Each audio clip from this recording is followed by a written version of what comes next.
In Ocala. Call 861-0011. Pick up and enjoy. With Honey Baked Ham, every day's a celebration.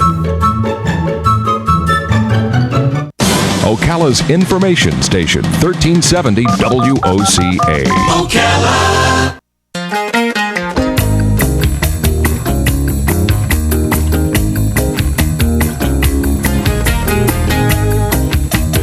All right, 19 minutes after 11 o'clock. Thank you for tuning in. A couple of years ago, I learned the phrase Bell's palsy. And I learned it from you, Robin, because we were sitting here and you were talking like a pirate. And I know it makes us laugh, and because it's in the past. But the thing is, your mouth was drooping on one side, and I thought, well, are you doing that on purpose, or is there something going on? Well, long story short, something was going on. We went over to the hospital. They looked at you real quickly, and fortunately for you, it was not a stroke. It was Bell's palsy. Not that Bell's palsy is a good thing, but in your case, you got over it rather quickly, actually. Thank God. But it did have a similar symptom to what people describe when they're warning you about strokes. Now, I am not a smarty pants when it comes to symptoms for anything, let alone something as serious as a stroke. But it just so happened that we had spoken to somebody not too long before that, where they were giving us the symptoms. One of them was a droopy mouth. Remember? So it was like Yes. it was like a godsend, really, because otherwise I don't know that we would have rushed over to the hospital. Dr. Paul Singh has been with us before. He's a dual board certified neurology and vascular neurology surgeon. Am I right by adding the word surgeon there? Yeah. He's a researcher and assistant professor of neuroendovascular surgery and vascular neurology at Rutgers, New Jersey Medical Center. My gosh, he must have a big business card. And retired Colonel Patrick Johnson is on the phone as well. Retired from the Air Force. I think I heard him tell you he was down here in Florida, right? Yes. He's the survivor of a stroke. He's a vegetarian and an avid runner. You would think somebody who runs and is a vegetarian would never have a stroke. So maybe some of the things we think will keep us healthy aren't always exactly accurate. Good morning, Dr. Singh, and good morning, Colonel Johnson. Good morning, both of you. Good morning, Larry. Good morning, Robin. All right. Where are you guys? Are you here in Florida? We are not, actually. We're up in New York City. Oh, okay. Who's talking? Dr. Paul? Dr. Singh? Yes. Okay. Yes, it is. And Colonel Johnson, are you up there with Dr. Singh? Yes, I am. All right. How are you doing, by the way? Very good. Very good. I'm public health director in North Carolina right now. Is that right? Now, how long? Yes. How long did you have the stroke? In 2013, I was a public health director in Flagler County, Florida. And what happened? my. What happened? Well, it was a typical day at the office, and I came home. I ran at lunch that day, came home, and my wife was a nurse at Halifax Hospital in Daytona Beach, and my son was also a nurse. He was visiting us. I went to bed, woke up at 3:25 a.m., I had to go to the bathroom and laid back down. My wife said, "Cuddle me," and my garbled speech, I said, "I can't move." My wife turned on the light, asked me to smile, and she could tell I was having a stroke. She dialed 911 because she knows time is brain. And interestingly, 2 days before that, I had my reserve weekend at Patrick, and I took my physical fitness test. I scored a 93 on my test, which is excellent. And I'm a runner and vegetarian, and even though I thought of myself as not a stroke candidate, it didn't matter to my wife. She knew I was having a stroke and dialed 911. Good for her. My gosh, you sound perfect. I mean, did it affect your speech at all for any length of time? Only for a couple hours, because I got to the hospital right away, and I got therapy within the time frame, and was in intensive care for about a day and a half, and I progressed pretty quickly. So you say that being a vegetarian and being a runner didn't prevent you from getting a stroke, but do you think it helped you recover quicker than somebody else might have? Oh, I believe that, absolutely. I think that being healthy improves your chances for a positive outcome no matter what type of health problem that you have. Well, there's a lesson for all of us. Just be healthy as possible. Even if bad things happen, at least you can recover quicker. Dr. Singh, does his story resonate with you, or is Colonel Johnson unusual?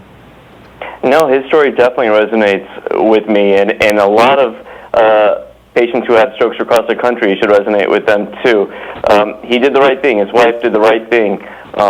Stroke is a major problem, being the leading cause of disability in this country and being the 5th leading cause of death. Wow. And if you get to the hospital, is somebody in a rural area farther away from the hospital more likely to have long-term consequences than somebody who lives very close to the hospital? So it's a good question, and it all comes down to saying time is of the essence with stroke. We often go by the paradigm, time is brain. And so the faster you're able to get the acute stroke therapies, the better chance for good outcome, like Colonel Johnson. And sometimes it doesn't matter if you're in a rural area or an urban area. It's just a matter of how fast you can get there. How do you tell the person that's with the person that's having the stroke, how do you tell them to stay calm? Because that is a problem. You're absolutely right. It's tough. But as Colonel Johnson describes with his stroke, he says his stroke was painless. It's not like a heart attack where you have pain, and this is something that you're extremely worried about and everybody around you is worried about, and they say we need to get you somewhere to get pain relief as well. The strokes are a little different, but it is very important, like you said, Robin, to stay very calm, cool, and collected, and be truly able to evaluate to see if they're having some of those early signs of stroke, just like you had, Robin, with the facial droop. I'm just curious, Colonel, if you felt when you went back to bed after using the bathroom, if you just wanted to go to sleep, and had you gone to sleep, would you have not woken up? You know, I wonder about that still today. I was just laying there. If she hadn't said, cuddle me, I don't know what, I remember saying I can't move, and she said to me, I think she said again, what? And I said, I can't move. That's the best I can recall. Did you But pass out? I wonder. No, I was wide awake. It makes me wonder if I happened to be alone, what would have happened. But I was lucky. Yeah. Can a stroke manifest itself into a heart attack? So sometimes the two definitely overlap, and the causes of stroke are many, but one of the potential causes of a stroke is a heart attack, and so that can definitely overlap. So I opened up the conversation with my lesson about what Bell's palsy was, because Robin was my teacher. But when we went to the emergency room, because Robin is so famous in town, they knew you. They knew Robin right away. They said, "Come on, right," because they knew who it was, because Robin has become famous here, and they saw the drooping mouth. And by the way, I'm famous too. So they told me they said, "Larry, you sit out here. Robin, you come on in." I'm not making that up, right? That's exactly what they said. That's right, yeah, exactly. And thank God they did, because they got to the bottom of it right away. That's right. It sounds like the number one thing you can do is be famous, right? And do you, doctor, conduct research trials to see if a person is a candidate for stroke? So we have research trials, but when it comes to see if somebody's a candidate for a stroke, it all ties back to first detecting the signs of stroke. And as we're going on this campaign to make sure there's good public awareness, especially in the month of May for stroke, it's really good for the public to know what these signs are. And we come back to this acronym FAST, F-A-S-T.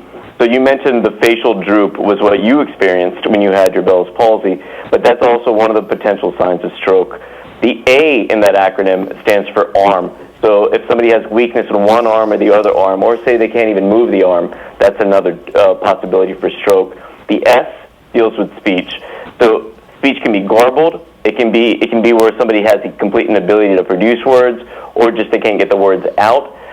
Those three elements are seen in about 90% of patients that present with stroke, or one of those elements. The T in that acronym stands for time. And so once these signs and symptoms are seen, just like you guys did, you need to call 911, and you need to go have the paramedics take you to an emergency room that can deliver the acute therapies that are extremely time sensitive. The lessons. One thing I've always wondered about that I guess I'm still confused about is, do we have to have all of the symptoms, or could one of them be all we need to take action on? Right, so you do not need to have all of the symptoms. Just one of those symptoms could be a harbinger that you're having a stroke. And the Colonel, are you afraid that the stroke, you could have another one?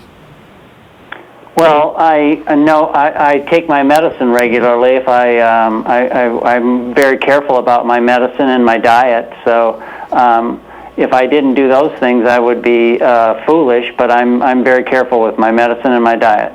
Oh my God. Well, I think by sharing this information, you may have saved lives and prevented maybe even a debilitating paralysis of some sort. I don't know if that's accurate or not, but thank you for doing that. Dr. Paul Singh and Colonel Patrick Johnson, thank you both for being on the air with us today. Leave us with a website so we can learn more, please. Good. We appreciate you guys letting us come on board today to talk about this. The website that you can go to is strokecall911.com. Okay, strokecall911.com. Thank you, Dr. Singh, and thank you, Colonel Johnson. Thank you. Thank you. All right, we'll be right back.